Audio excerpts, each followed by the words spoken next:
in today's show.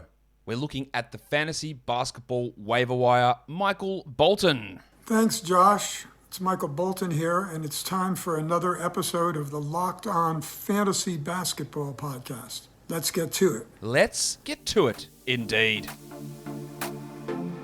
You are Locked On Fantasy Basketball, your daily fantasy basketball podcast, part of the Locked On Podcast Network.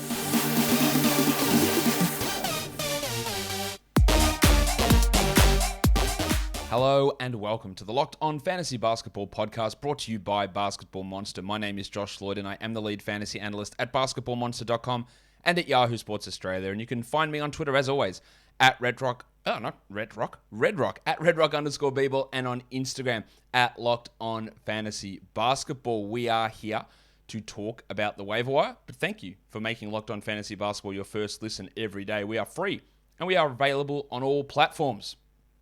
So let's talk waiver wire. Let's look at the most added players. And number one on that list is Anfernee Simons. And I'll tell you why that is. He had a big game last time out, but I have something else to tell you. Obviously, Damian Lillard has missed last game, and he's going to miss at least the next three.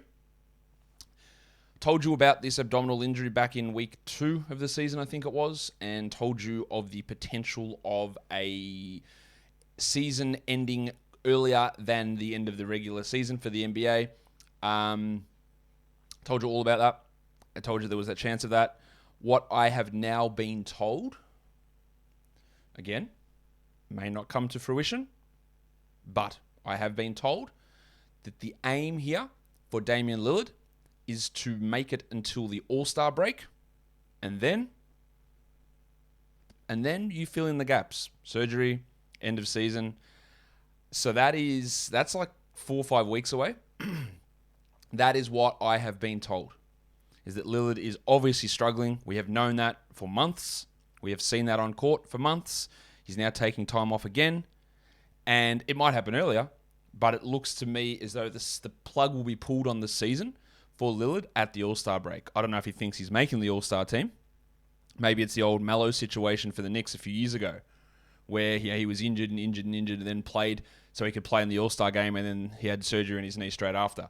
Maybe that's the same thing happening here. All I'm saying is that if Anfernee Simons is still available in your league, he's a must-roster player, and there will be some ups and downs over the next 4 to 5 weeks. If he has to play alongside Lillard and McCollum, his value goes in the tank. Even those games where McCollum was out and Lillard played, Simons doesn't play well in that role. But playing in the role without Lillard is where he thrives. Right? So you're going to have to add him, but one thing I need to implore is that you hold through the All-Star break. Because once the All-Star break hits, I think it's going to be Anfernee Simons 35 minutes a night every night. Might come sooner, but that is what I have been told, is that Damian Lillard's season will probably end much earlier than the end of the actual regular NBA season. So there you go. Maxi Kleber, one of the most added players, and that's because Kristaps Porzingis is in the health and safety protocols. Porzingis. Yeah, I like Kleber, and you know that. If he's playing 30 a night, he is a 12-team league player. Caleb Martin, with the injury to Jimmy Butler, yep, he's a 12-team league option. Trey Lyles has been added a lot. Understandable with Alf Stewart out again. And then we just go and drop Trey Lyles, no problem there. Brandon Clark, 3 more games this week. Yep, really strong ad. He's playing some really good minutes at the moment as well, and it's helpful that Kyle Anderson is out. Gary Bird, Garrison Matthews. I am not convinced that Garrison Matthews is a must-roster 12-team league player. We're going to have Porter and Green both playing together in today's game, and we'll see where that leaves Matthews. He's fine as a 3-point streamer, but I think he's more like Tim Hardaway than must-roster. Chuma Kiki, don't know why people are adding him. Absolutely no idea. Could not explain that to you for the life of me. Absolutely no way is he a 12-team ad. Bismack Biyombo, okay, guys, like it's just, no. Look, it's not, because Ayton's going to be back probably next game, and then McGee's going to be back probably a game after that. No, there's no long-term value in Biyombo. There might even be short-term value in Biyombo. Furkan Korkmaz, streaming him in with Maxi and Milton out, not a problem there. And then the Italian cock, Danilo Gallinari. Hands off my cock. Yeah, fine. He played big minutes last game, and with a bunch of Hawks still injured, that is fine. If we look at players who have been dropped or players that can be dropped, Again, remember when I'm talking about this, you don't just have to go and automatically drop these guys. Some of them you do, shout out Obi Toppin, but you don't have to go and drop these guys automatically. They're just players that you can consider dropping that I don't think are going to be regular contributors for the entirety of the season. Obi Toppin could be dropped though. Don't even worry about that one. That is the absolute must-drop scenario. I don't want to hear any more about Obi-Wan. Julius Randle's back. Toppin played 9 minutes. I'll see you later. Garrett Temple. Brandon Ingram is back. Garrett Temple, you shithouse. He's a drop. Very, very simple equation with those. I don't know why Bryn Forbes is the third most dropped player. Why was he added? Why? What? Okay, that's fine. At least they've corrected that decision. Jackson Hayes, a clear drop. Again, the value was up when Valanciunas was sick. Valanciunas was back. He plays 13 minutes. It's a very, very, very clear decision to be able to drop him there. Again, people hope for situations which are unrealistic in expecting that. It's like Bismack Biyombo. It's just not going to happen. Chimezie Metu in health and safety protocols. He's been playing pretty well, and I still believe in him as a long-term potential starting player. But, yeah, there's just too much going on there. And then we get into players that I think are guys that are, well, not guys that I think are rostered, because I know they are rostered, but I don't believe they're must-roster 12-team category players. I think in a points league, Keldon Johnson, you can hold on to him. In a category league, what for? Stream him in if you need contribution in the points category, but understand you're probably going to get subpar field goals and free throws and threes and assists and steals and blocks. And he's been rebounding at a decent enough rate, but he's not playing well. He is not. DeJounte Murray is the best player in that team. Jakob Poeltl and Derek White are second and third. The best prospect on that team is Devin Vassell, and then it's probably Josh Primo. It's not Keldon Johnson. It's not Lonnie Walker. Keldon is not, I don't think, a long-term NBA starter. I know you don't care about long-term this season. He's not producing this season either. See you later. Kelly Oubre. There's too much fluctuation. Someone gets hurt. Gordon goes down. Rozier is out. Martin is out. Any of those blokes are out. Miles Bridges is out. You stream Oubre in. You add him. When they all play, no thank you. There's just not enough there for him, especially with guys like Cody Martin and Jalen McDaniels playing well off the bench as well. The wiki, Chris Boucher, not enough minutes. He had 18, 19 minutes last game. He did have 2 steals, 2 blocks, but if we're really relying upon a bloke getting 2 steals and 2 blocks in 19 minutes, then I'm telling you now, your heart's going to get broken. It's just not realistic for that to continue. Malik Beasley, D'Angelo Russell's back. Malik Beasley's not good. Jalen Noel is better than him, maybe, perhaps, potentially. We'll see. Anyway, Beasley's a drop. And Nickeil Alexander-Walker, I only put him in there because I'm stunned to see how many people still roster this bloke.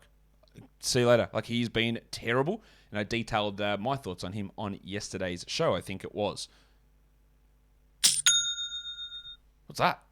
That is the sound of another sale. Thanks to Shopify. Shopify is the platform that gives entrepreneurs the resources once reserved for big business. Upstarts, startups, established businesses alike can sell everywhere, synchronize online and in-person sales, and effortlessly stay informed. Scaling your business is a journey of endless possibility. That sounds so dramatically beautiful. Believe me. I don't know what I was going to say there. Don't believe me. Just believe me that Shopify is good. There you go. Reach customers online and across social networks with an ever-growing suite of channel integrations and apps, including Facebook, Instagram, TikTok, Pinterest, and more. Gain insights as you grow with detailed reporting of conversion rates, profit margins, and beyond. It's more than a store. Shopify grows with you. So go to shopify.com/LockedOnNBA, all lowercase, for a free 14-day trial and get full access to Shopify's entire suite of features. Grow your business with Shopify today. Go to shopify.com/LockedOnNBA right now. Shopify.com/LockedOnNBA. Okay. Must roster players. These are guys who, depending on platform, are available, and they shouldn't be. Let's smash through the names. Dylan Brooks. Think he's a frustrating player, but he's a must-roster fantasy guy. Kevin Love.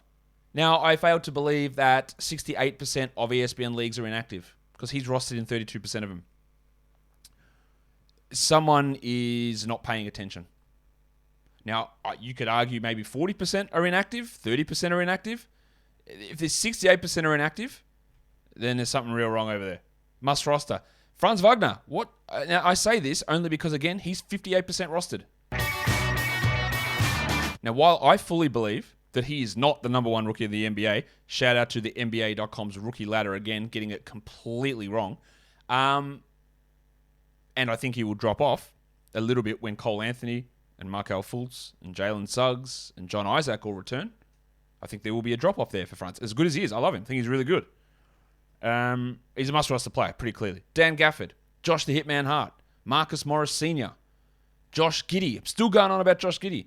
Patrick Beverley's like 13% rostered on ESPN. My guys. Devin Vassell. Is it happening? I don't know, but I don't want to be left in the dark waiting to see whether it does happen or not. And the same goes for the delicate dancer Alperen Şengün. It's a delicate dance in just 17 steps. Now, Şengün is out with an ankle injury, but I don't know what the hell's going on with Christian Wood. Plus this talk of maybe Şengün was limited because his fitness wasn't used to the multiple games, and that's changing now. I don't care. The guy's too good for me to leave on the wire, and even in 22 minutes a night, he produces back-end value anyway. And if Wood is traded, or if Wood is benched, or if Wood is, who knows what the hell goes on with that bloke, Şengün is going to have tremendous, tremendous value. And he should not be sitting on any waiver wire.